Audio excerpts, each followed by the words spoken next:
det er jo bare pjatter, ikke? Altså, men så deciderer den lige, og kameraet så siger, nå, men hvad synes du så om arbejde på havnen? Så står man der, ja, det er fint, det kommer.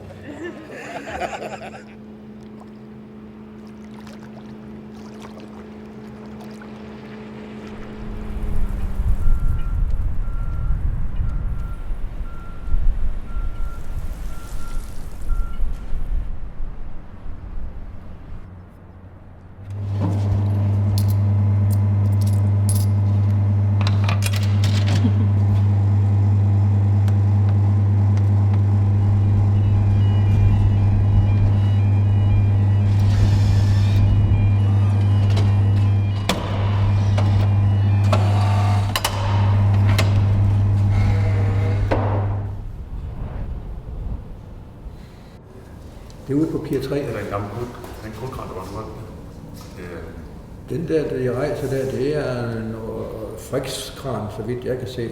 Det er sgu det er en kran.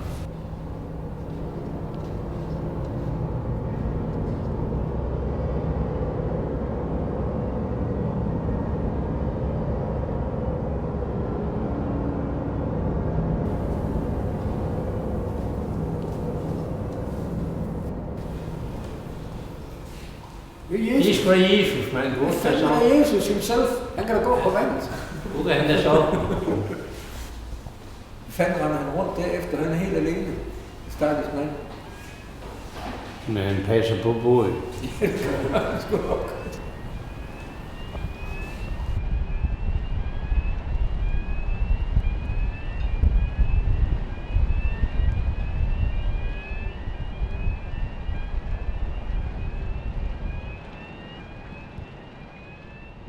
Goddag, Bent. Det er altså det er lynformanden. Han den mager der, han når ikke ham der til knæene. Han tager til alle de hårde både. Bare der vidt, Bent, de er parat til at arbejde. Ja. Vi er ude fra Moskov. Okay. Og laver en lille film med Andersen. Så gammel er han da ikke det. Nej. Det mangler ham, det er over for mig. Nå, hvordan skal du det? Skal vi have på spareboks? Nå. Så er der bas. Jeg er altid lidt bagud med det var lidt før de indstillede.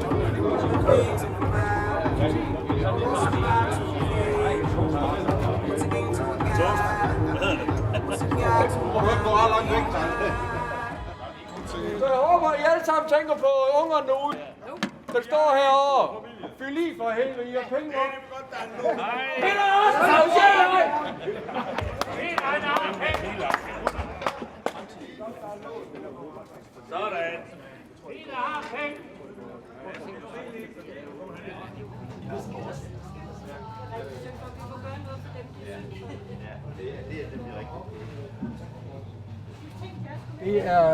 Det er to havnearbejdere, der modtager et slang kaffesække fra en imaginær kran. Og så står der en mand og får en sæk smidt på nakken, og en, der har fået en smidt på nakken, en, der samler en op ned fra jorden, og en, der har en i favn. Det er en fuldstændig karakteristisk situation for den tids arbejde, som er væk. Det kommer ikke på den måde mere. Det kommer i container, og som er en helt anden arbejdsproces. Men det er sådan en sang, der handler om det at være havnearbejder. Eller har du lyst til at synge den for os? Ja, dagen er ved at få øjne, og snart vil solen stå op, og skibene ligger ved kajen, og alle gør klar til sit job. Men formanden står på sin bænk og peger ud. Han siger Egon, Jens, Peter, Carlo og Knud. Når han har købt arbejdskraft nok til sit hold, så kan resten for hans skyld gå fanden i vold.